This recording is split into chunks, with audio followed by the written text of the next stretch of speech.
والصلاة والسلام على رسوله الكريم وعلى آله وصحبه وأهل بيته أجمعين। বাংলাদেশ জামাত ইসলামী পীরগঞ্জ উপজেলা শাখা আয়োজিত তাৎক্ষণিক এই পথসভার সম্মানিত সভাপতি, সম্মানিত উপজেলা আমির, মঞ্চে বসা কেন্দ্রীয়, আঞ্চলিক এবং স্থানীয় নেতৃত্ব, ওলামা হযরত,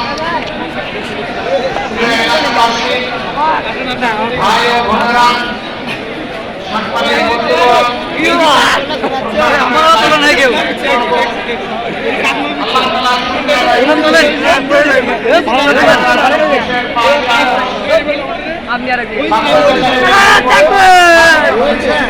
দেখেছি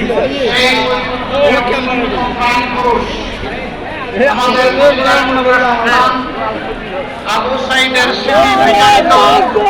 এই উপজেলায় আল্লাহ তাআলা এই পরিবর্তনের পর দ্বিতীয়বার আমাকে আসার তৌফিক দান করেছেন। আলহামদুলিল্লাহ।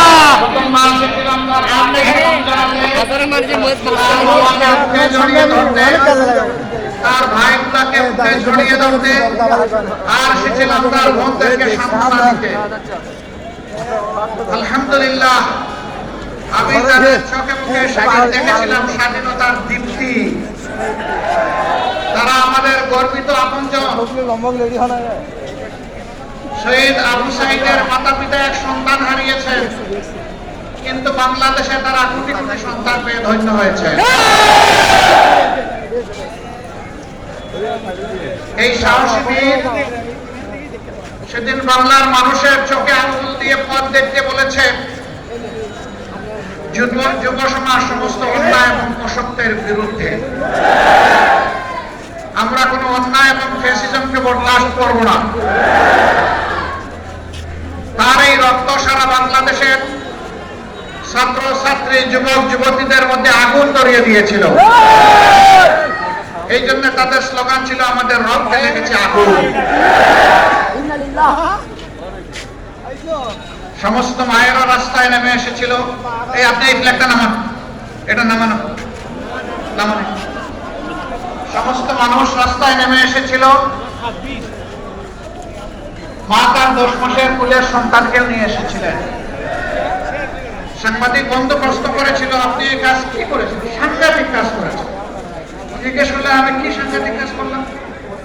যে আপনি বুকের দুধের শিশুকে কুলে নিয়ে আপনি এখানে এসেছেন পুলিশ সামনে। তিনি বললেন, এই শিশুটি আমার নয়, এটা আল্লাহর দান। এটার মালিক আমি নই, আমার আল্লাহ। আমি একটা মাত্র শিশুর মা নই। যে কয়েকটি শিশু রাস্তায় নেমে লড়াই করেছে, আমি সবগুলার মা। সব শিশু আমার শিশু। আমার শিশুর জীবনের মূল্য আছে, আর ওই শিশুদের জীবনের মূল্য নেই। তাকে বলা হয়েছিল, যদি গুলি এসে আপনাকে আর আপনার সন্তানকে শেষ করে দেয় কি করবেন? বলে যে আমিও শহীদদের কাতারে সামিল হয়ে যাব শিশুকে মুখে। এই রক্তে আগুন ধরিয়েছিল আবু সাইদ। আল্লাহ তাআলা তাকে শহীদদের নেতা হিসেবে কবুল করুন। সে যেন আদালতে আখিরাতে হযরতে হামজা রাদিয়াল্লাহু তাআলা আনহুর পাশে জায়গা পায় সেই মিছিলে।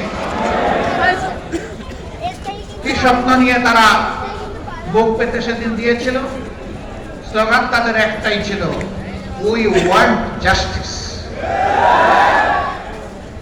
আমরা বৈষম্যের বিরুদ্ধে ন্যায় বিচার চাই।